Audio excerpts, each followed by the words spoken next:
አሁን ያለሁት 64 ሜትር ከፍታ ወይም 21ኛ ፎቅ ላይ ነው። ይህ ከጀርባዬ የምትመለከቱት መስቀል በርዝመት 11 ሜትር በክብደት 52 ኩንታል ይመዝናል። ጣማቸው ብቻ 320 ኩንታል ሲሚንቶ የበሉ 8 ምሰሶች ያሉት በ92 ኮለኖች የተዋቀረ ነገር ግን በቤተ መቅደስ ውስጥ አንድም ኮለንና ምሰሶ የማይታይበት በአንድ ጊዜ 7000 ምዕመናንን የት ነው ያለነው? ለአዲስ አበባ ብዙም የማይርቀው በተአምር የተሰራው ቤተ መቅደስ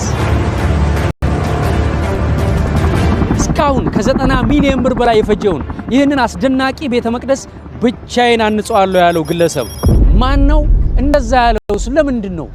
ይህንን አስደናቂ ተአምር አብራችሁኝ ታያላችሁ። በትንሣኤው ተነስተን ዘመርን